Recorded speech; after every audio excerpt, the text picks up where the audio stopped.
ஒரு சாதாரணமான இயற்கை நீதி என்னன்னா ஊதியம் குறையக்கூடாது, ஊதியமும் ஏற்கனவே இருந்த சலுகைகளும் குறையக்கூடாது அப்படிங்கிற அதை தான் இப்போ உயர்நீதிமன்றம் சொல்லியிருக்கு. ஆகவே அதை கேட்டுத்தான் அவர்கள் போராடினார்கள். அதை ஒரு அனுசரணையோடு அக்கறையோடு அணுகுகிற ஒரு அணுகுமுறை அரசுக்கு இருந்திருக்குமானால் அந்த தள்ளுமுள்ளு ஏற்பட்டிருக்காது. அது இல்லை, நீ போராடுற முடிச்சுக்கோ என்று தான் சேகர்பாபு அமைச்சர் அவர்கள் மற்றவர்கள் சொல்லிக் கொண்டிருந்தார். அவர்கள் சாலையில் அமர்ந்து போராடுவதில் ஒன்றும் கேவலம் அவருக்கும் இல்லை, அரசுக்கும் இல்லை. போக்குவரத்து வருமானமற்ற வழித்தடம் என்று தெரிந்தும் நாம் ஒரு 10,000 பேருந்துகளை இயக்கிறோம். சரிபாதி பேருந்துகள் நஷ்டம் தெரியும், தெரிஞ்சே நாம் இயக்கிறோம். ஏன் இயக்கிறோம்னா மக்களுக்காக இயக்கிறோம். அங்கே போதுமான டிராஃபிக் ஜெனரேஷன் இருக்காது, அது புது ஊராக இருக்கும், புது பகுதியாக இருக்கும். ஆனால் அங்கே மக்கள் இருக்கிறாங்க, இவங்களுக்கு லாபம் வரத்தாக ஜெனரேஷன் இல்லை, டிராஃபிக் ஜெனரேஷன் இல்லை. அப்படிங்கன்னா அதுக்காக நாம் விட்டுற முடியாது. ஆகவே அரசு என்று போக்குவரத்து கழகம் இருப்பதால் தான் அங்கே பஸ் போயிட்டு இருக்கு. அங்கே பஸ் விடுறதுனால தான் அரசுக்கு இழப்பு வந்துக்கிட்டு இருக்கு. அதை யார் கொடுக்கணும்? அப்போ செய்கிற வேலைக்கு உரிய ஊதியம் கொடுக்காமல் குறைவான ஊதியம் கொடுக்கறதுன்னு ஒன்று இருக்குது. இது எல்லாமே தான் இப்போ இங்கே நடக்குது. இப்போ என்ன இங்கே வந்தாலும், தொழிற்சாலை வந்தாலும் சட்டப்படியாக அவர்களுக்கு கிடைக்குதா, கூலி கிடைக்குதா, பணி நிரந்தரம் கிடைக்குதா, 8 மணி நேர வேலை என்பது உறுதிப்படுதா, இதெல்லாம் தான் முக்கியம். அது இங்கே இல்லை. இப்போ ஏராளமான பொருளாதார தடைகளை இன்றைக்கு பல நாடுகள் சந்தித்து கொண்டிருக்கிறது. இப்போ ஈரான் சந்தித்து கொண்டிருக்கிறது, இன்னும் போடுவோன்னு சொல்கிறாங்க. ஈராக் ஏற்கனவே பொருளாதார தடையில் கடுமையாக பாதிக்கப்பட்டது. நமக்கு எதிராகவே பொருளாதார தடை இன்னும் பல விஷயங்களில் இருக்கிறது. ஆகவே இப்படிப்பட்ட இதையெல்லாம் அனுமதிக்கக்கூடாது. இந்த பொருளாதார தடை என்கிற இந்த முறையவே நம்ம மோதி அதை முறியடித்தாக வேண்டும். இவன் யார் எல்லாத்துக்கும் பொருளாதார தடை போடுறது?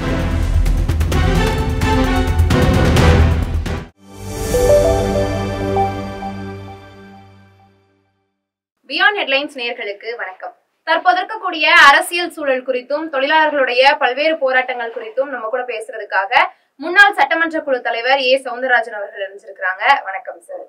வணக்கம் சார். என்னுடைய முதல் கேள்வி, இப்போ டிசிஎஸ்ல இருந்து 12,000 தொழிலாளர்களை வெளியேற்ற போவதா ஒரு தகவல் வந்திருக்கு. ஆனா அதுக்கு பின்னாடி பார்த்தோம்னா 30,000 தொழிலாளர்களை வெளியேற்ற போவதாகவும் ஒரு தகவல் சொல்றாங்க.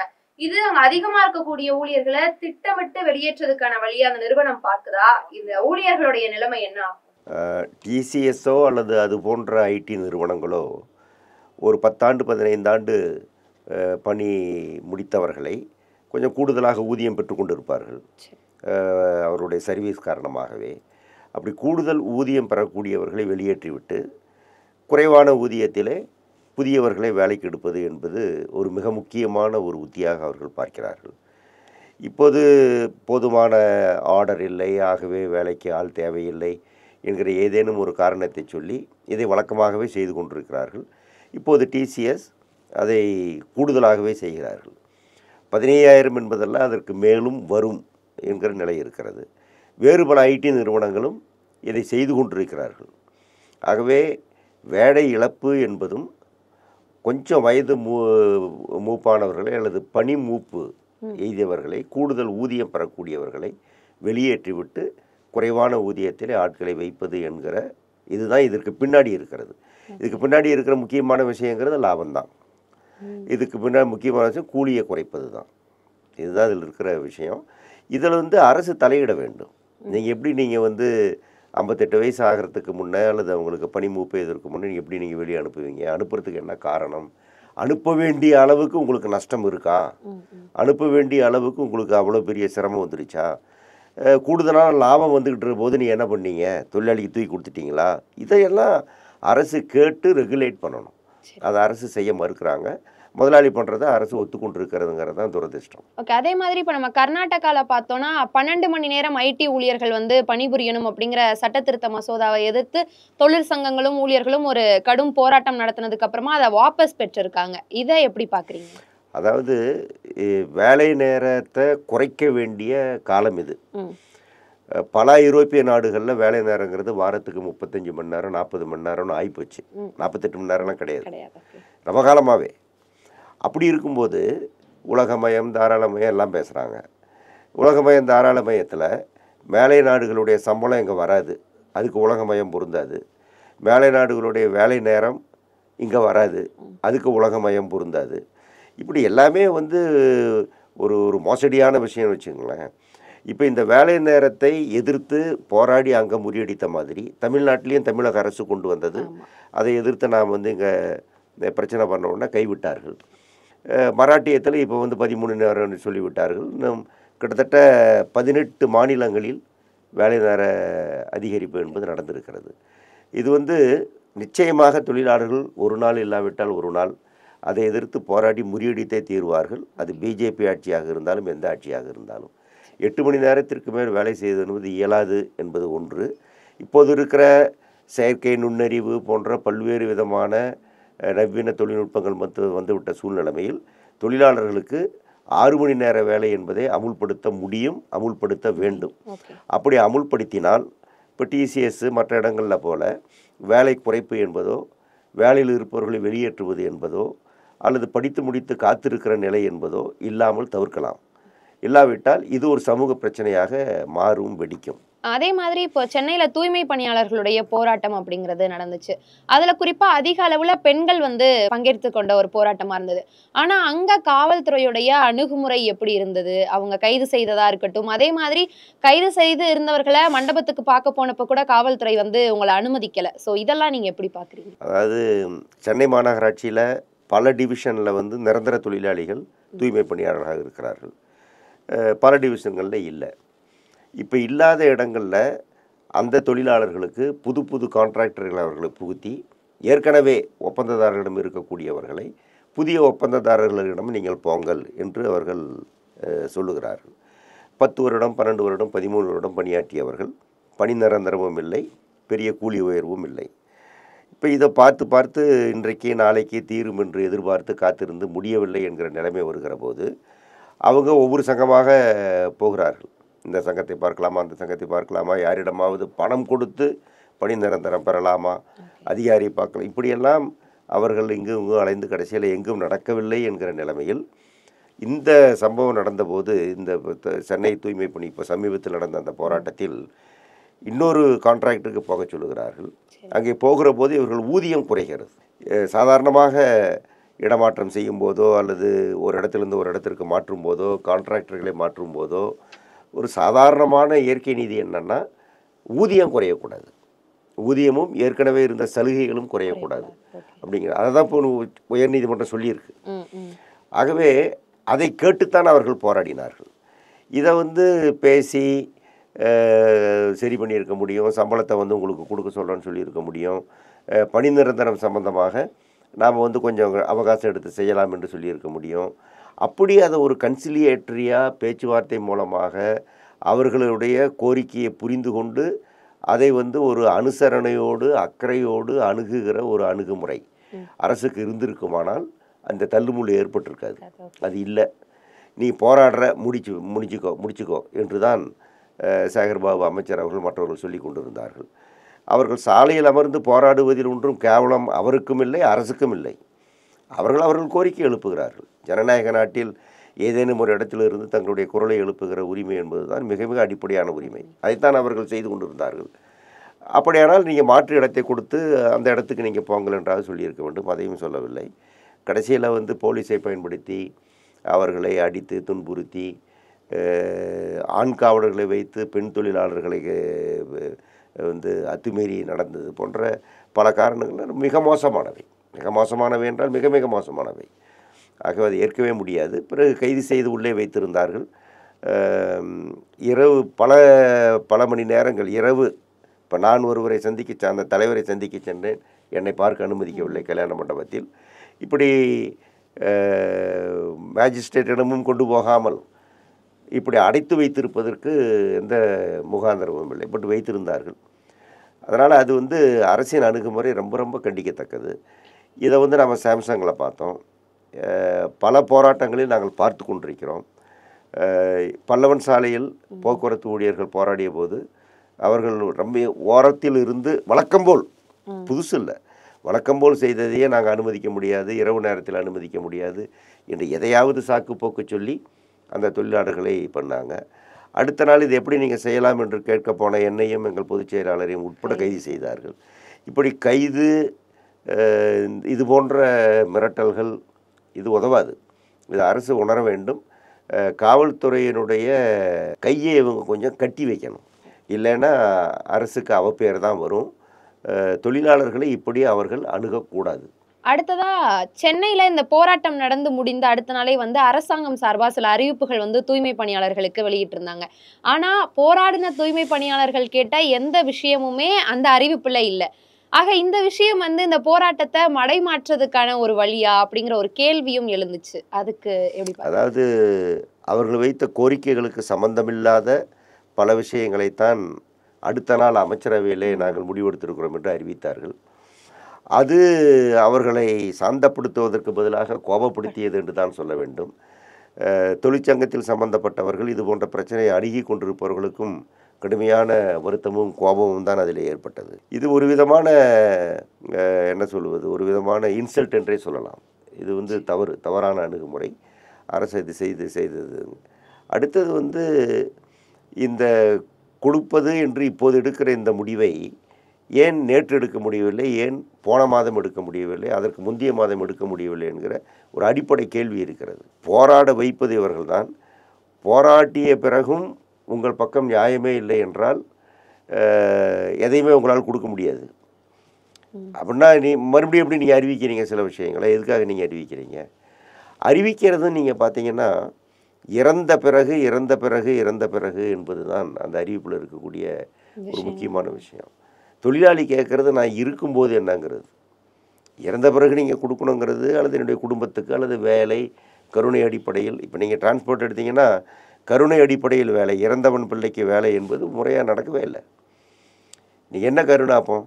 அதனால் வந்து இருக்கும்போது என்ன என்பது மிக முக்கியமானது. இறந்த பிறகு என்பது அந்த குடும்பத்திற்கு செய்ய வேண்டிய உதவி என்பது அது அடுத்த சமூக நீதி சம்பந்தப்பட்ட விஷயம். இப்போ அரசு அன்றைக்கு அந்த அப்போது எடுத்த அந்த நடவடிக்கைகள் என்பது சரியற்றது. அந்த போராட்டத்தை அணுகிய விதமும் சரியற்றது. இப்போதும் தனியார் மயப்படுத்துவது என்பதை மாநகராட்சியிலே, நகராட்சியிலே, மற்ற பகுதிகளிலே அரசு முன்னெடுக்கிறது. போக்குவரத்து கழகம் போன்ற கழகங்களிலேயே தனியார் மயப்படுத்தலை அவர்கள் தீவிரப்படுத்தி கொண்டிருக்கிறார்கள். இது அனைத்துமே சரியான நடவடிக்கை அல்ல. மக்களுக்கு எதிரானது, சமூகத்திற்கு எதிரானது. நீங்க ஏற்கனவே அந்த போக்குவரத்து தொழிலாளர்களுடைய போராட்டம் பத்தி சொல்லியிருந்தீங்க. அதை பத்தி தான் என்னுடைய கேள்வி என்னன்னா, என்ன மாதிரியான கோரிக்கைகளை முன்வைத்து இப்ப அவங்களுடைய காத்திருப்பு போராட்டம் அப்படிங்கிறது நடக்குது? அதுலயும் நீங்க குறிப்பிட்டிருந்த மாதிரி அமைதியான முறையில போராட்டம் நடந்தாலும் கூட அதுக்கும் அனுமதி கொடுக்கலங்கிற பட்சத்துலதான் அந்த சாலை மறியல், கைது இது எல்லாமே ஏற்பட்டது. திரும்ப திரும்ப இந்த இடத்துல தமிழக அரசும் காவல்துறையும் தான் நெருக்கடி. தொடர்ந்து எந்த போராட்டமா இருந்தாலும் இதே மாதிரிதான் நடந்து கொள்றாங்களா அப்படிங்கிற ஒரு கேள்வி வருது. அதாவது மக்களுக்கு இடையூறு இல்லாமல் சாலையில், சாலை ஓரத்தில், நடைமேடையில் வந்து அமர்ந்து ஒரு போராட்டத்தை நடத்துவது, அவர்களுடைய நிறுவனத்திற்கு அருகில் அல்லது நிறுவன வாயிலில் யாருக்கும் இடையூறு இல்லாமல் நிறுவனத்திற்குள் உள்ளே செல்வதையோ வெளியே வருவதையோ தடை செய்யாமல் ஒரு போராட்டத்தை நடத்துவது என்பதுதான் ஜனநாயக உரிமை. பல ஆண்டுகள் அதை தான் நாங்கள் செஞ்சுக்கிட்டு இருக்கோம். எனக்கு தெரிஞ்ச 55 ஆண்டுகளாக நான் பார்த்துக்கிட்டு இருக்கிறேன். ஆனால் சமீப காலத்தில் இது பொது இடம் ஆகவே நீங்கள் வந்து உட்காரக்கூடாது, இது பொது இடம் ஆகவே கொடி நடக்கூடாது, இது பொது இடம் ஆகவே போர்டு வைக்கக்கூடாது, இடைஞ்சல் இல்லாமல் ஒன்று இருந்தால் இவர்களுக்கு என்னவென்று எங்களுக்கு புரியவே இல்லை. இதுவெல்லாம் சாதாரண இயக்கங்கள். அதாவது இந்த மாதிரி கொடி நடுவது போன்றது, இந்த விஷயங்களெல்லாம் செய்வதற்குள்ள சாதாரண இயக்கங்கள். பெரிய தொலைக்காட்சியோ கையில் தொலைக்காட்சியை வைத்திருப்பது அல்லது வேறு தொலைக்காட்சி என்றால் அதை தன்னுடைய கையகப்படுத்தி வைத்திருப்பது என்பது போன்ற பெரிய வசதி இல்லாத சின்ன சின்ன இயக்கங்கள், தொழிற்சங்க இயக்கங்கள், ஜனநாயக இயக்கங்கள், அவர்களையெல்லாம் ஒழிக்கிற வேலை இது. அவங்களையெல்லாம் முடமாக்குகிற வேலை. அவர்கள் தங்கள் அடையாளத்தை பொதுவெளியில் சொல்வதை தடை செய்கிற வேலை. இது ரொம்ப ரொம்ப அநியாயமானது, ரொம்ப ரொம்ப அக்கிரமமானது. ஆகவே இந்த போராட்டத்தை அவர்கள் சம்பந்தப்பட்ட இடத்தில் நடத்தாமல் எங்கேயாவது போய் நடத்துங்க, ராஜரத்னம் ஸ்டேடியத்தில் போய் நடத்துங்க, மற்ற இடத்துல போய் நடத்துங்க என்று சொல்கிறதெல்லாம் ரொம்ப ரொம்ப தவறான காரியம் செய்து கொண்டிருக்கிறது கவர்மெண்ட், அரசு செய்து கொண்டிருக்கிறது. இப்போ போக்குவரத்தில் வந்து அது கோரிக்கைன்னே சொல்ல முடியாது, அது கோரிக்கையே கிடையாது. கோரிக்கைன்னா ஏற்கனவே எனக்கு இருக்கிறத விட கூடுதலாக இதை கொடுன்னு கேட்டால் தான் கோரிக்கை. அது கோருவது. இது ஒன்றும் கிடையாது. எங்கள் பணத்தை அவங்க எடுத்து வச்சுக்கிட்டாங்க. போக்குவரத்து தொழிலாளியுடைய பணத்தை அவர்கள் அரசாங்கம் கையில் எடுத்து செலவு செய்து கொண்டிருக்கிறது.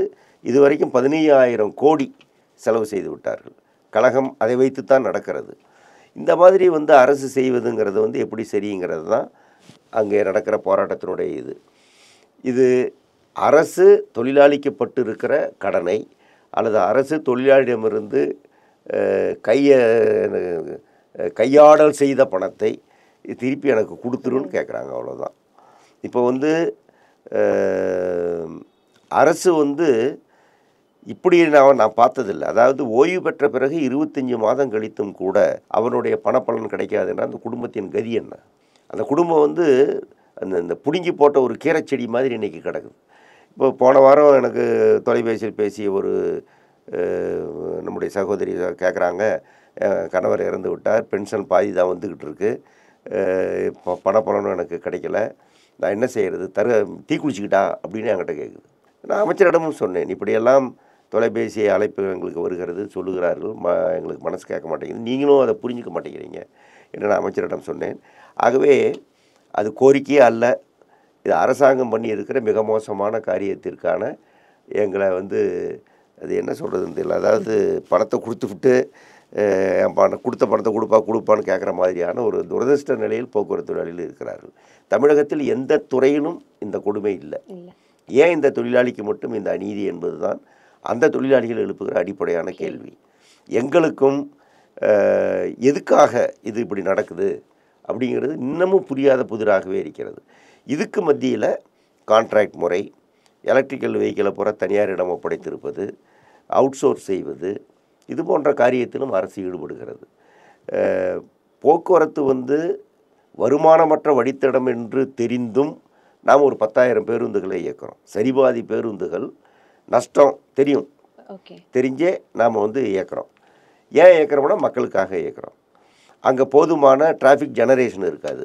அது புது ஊராக இருக்கும், புது பகுதியாக இருக்கும், கிராமமாக இருக்கும். ஆனால் அங்கே மக்கள் இருக்கிறாங்க, இவங்களுக்கு லாபம் வரத்தாக ஜெனரேஷன் இல்லை, டிராஃபிக் ஜெனரேஷன் இல்லை. அப்படிங்கன்னா அதுக்காக நம்ம விட்டுற முடியாது. ஆகவே அரசு என்று போக்குவரத்து கழகம் இருப்பதால் தான் அங்கே பஸ் போய்கிட்டுருக்கு. அங்கே பஸ்ஸு விடுறதுனால தான் அரசுக்கு இழப்பு வந்துக்கிட்டு இருக்கு. அதை யார் கொடுக்கணும் அப்போ? இது வந்து இப்போ கூட கல்வியை பற்றி பேசுகிற போது முதலமைச்சர் வந்து நல்லா சொன்னார். என்ன சொன்னார்னா, இது செலவல்ல, இது வந்து சமூக முதலீடு அப்படின்னாரு. போக்குவரத்து கொடுக்குறது என்னது? சமூக முதலீடு. இதை நாங்கள் 50 வருஷமாக சொல்லிகிட்டு இருக்கிறோம். இது வந்து சோசியல் ஆப்ளிகேஷன், இது சமூக முதலீடு. ஆகவே இது நீங்கள் கணக்கு பார்க்கக்கூடாதுன்னு. ஆனால் கணக்கு பார்க்குறாங்க. போக்குவரத்து கழகங்களை வந்து நீ கடை வாங்கி செலவு பண்ணிக்கன்னு சொல்கிறாங்க. போக்குவரத்து கழகங்களுக்கு இப்போ 60,000 கோடி ரூபாய் கடன் இருக்குது.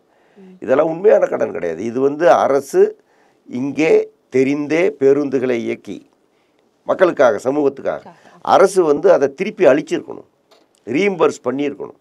பண்ணாத காசு இது. ஆகவே இது அரசு தான் கொடுக்கணும்.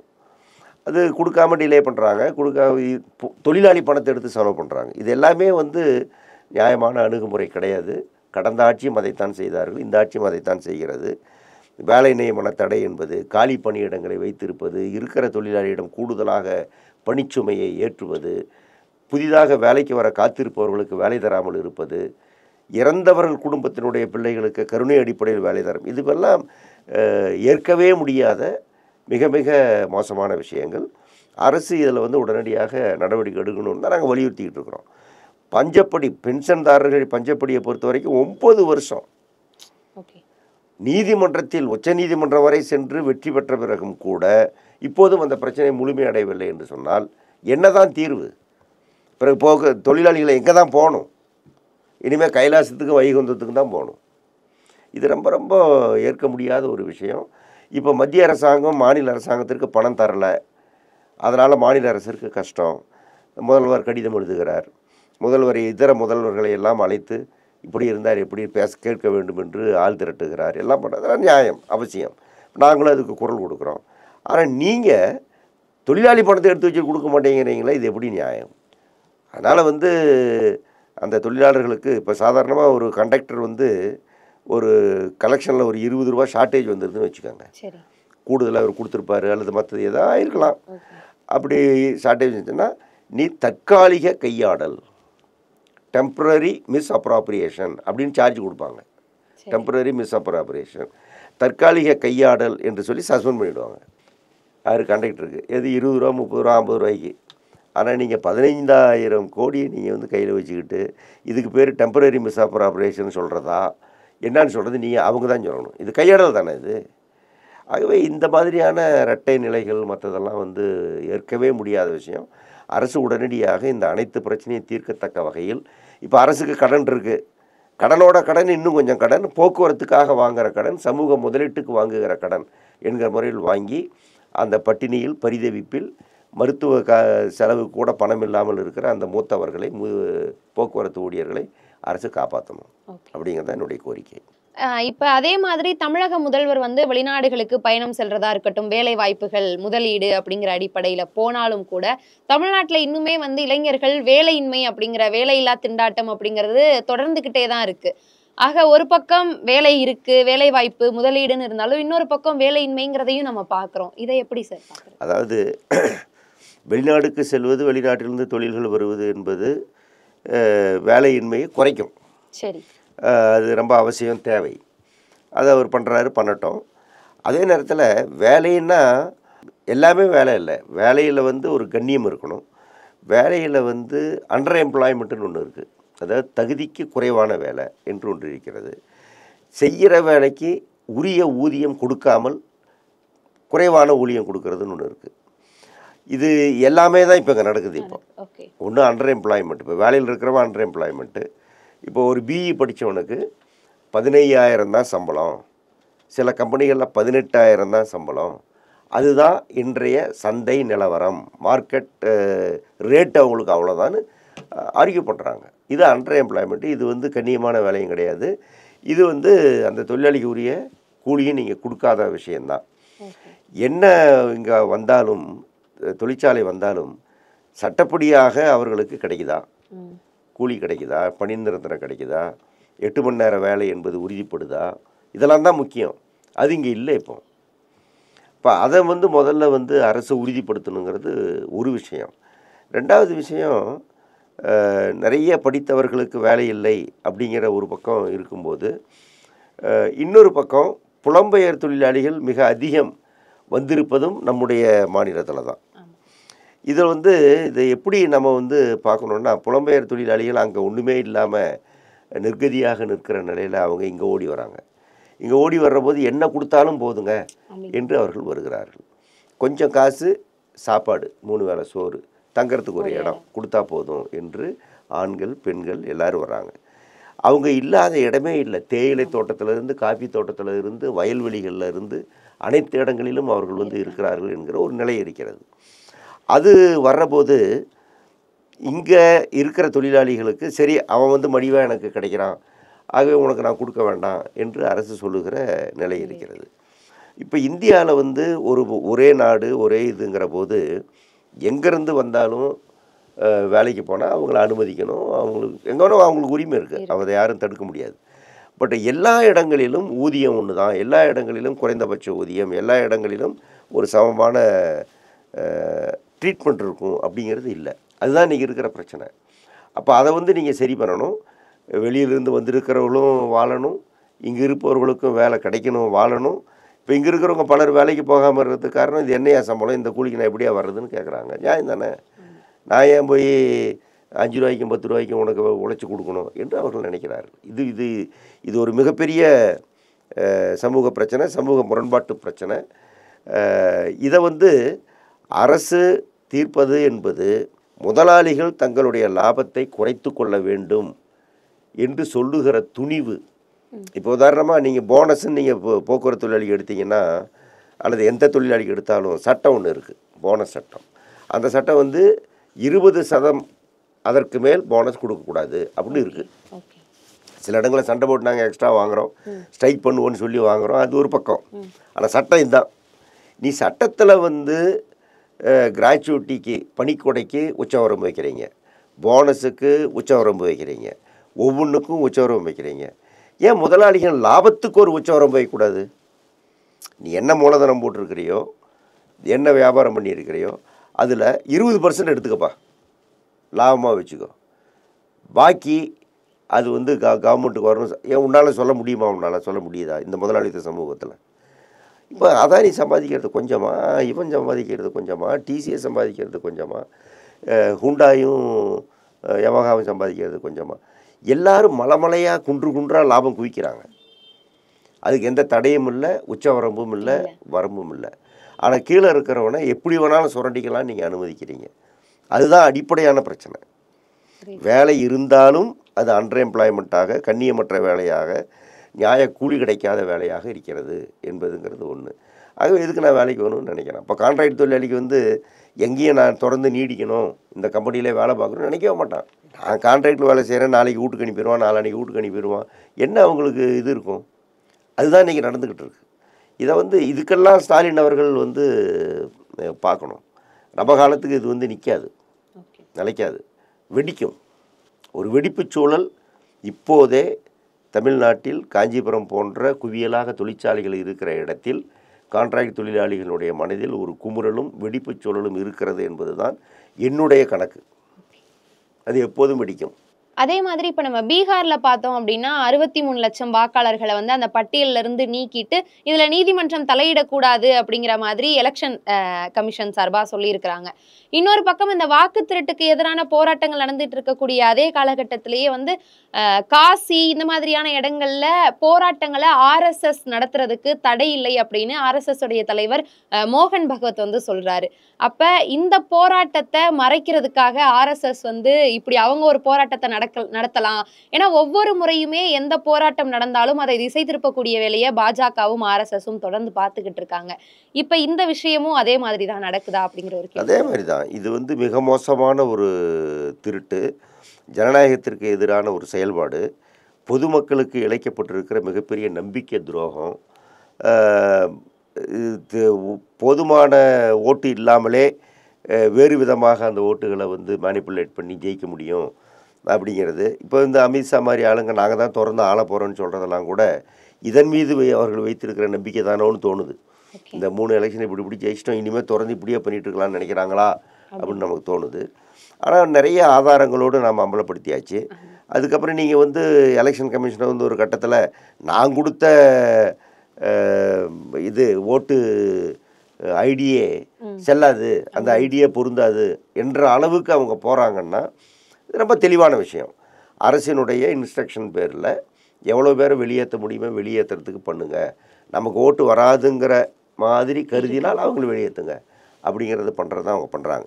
இப்போ இந்த போராட்டம் மிகப்பெரிய அளவுக்கு பீகாரில் 73, 74, 75 வந்து ஜெயபிரகாஷ் நாராயணன் தலைமையில் வேறு பல தலைமைகள் நடந்த ஊழல் எதிர்ப்பு போராட்டம் குஜராத்தில் நடந்தது, மற்ற இடத்துல நடந்தது. அந்த மாதிரி பீகார் போராட்டம் இப்போ நடக்குது.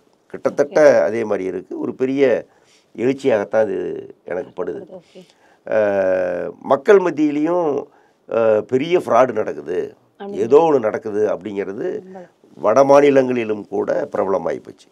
ஆகவே இதிலிருந்து திசை திருப்புறதுக்கு என்ன பண்ணுறதுங்கிறதுக்காக இப்போ அவங்க வந்து பல போராட்டங்கள் அறிவிக்கிறாங்க. சில மசூதிகளை விட்டு கொடுன்னு இப்போ எதுக்கு அவர் கேட்குறாரு, இந்த மதுரா மசூதியையும் காசி மசூதியையும் விட்டு கொடுத்துருங்க அப்படின்னு இப்போ வந்து அவர் வந்து கேட்குறாரு. இப்போ அப்படின்னா அடுத்து அதை கலகம் ஆரம்பிக்க போகிறாங்கன்னு அர்த்தம்.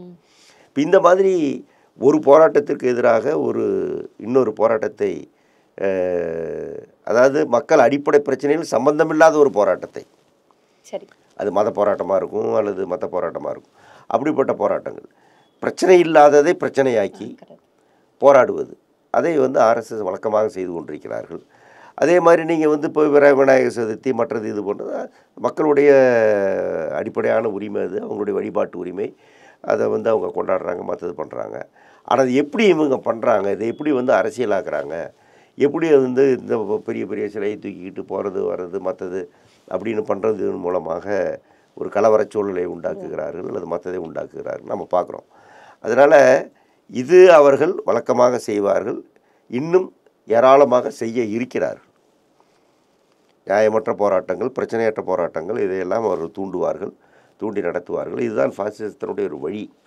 அதை நாம் வந்து மக்களை திரட்டுவதன் மூலமாக எனக்கு ஒரு நம்பிக்கை இருக்கிறது. இந்தியாவிலே அவசர காலத்தை சந்தித்த நாடு இது. அவசர நிலை என்பது இப்போது இவர்கள் என்னெல்லாம் செய்கிறாங்களோ அதையெல்லாம் செய்த ஒரு ஆட்சி இதுதான். அரசியல் சட்டத்துக்கு எதிராக மற்றதுக்கு எதிராக ஜாமீனில் வர முடியாது, பிணையில் வர முடியாது அப்படிங்கிறது. இப்போ இந்த 130வது அரசியல் சட்ட திருத்தம் கூட அப்படி தான், இதெல்லாம் அப்படி தான்.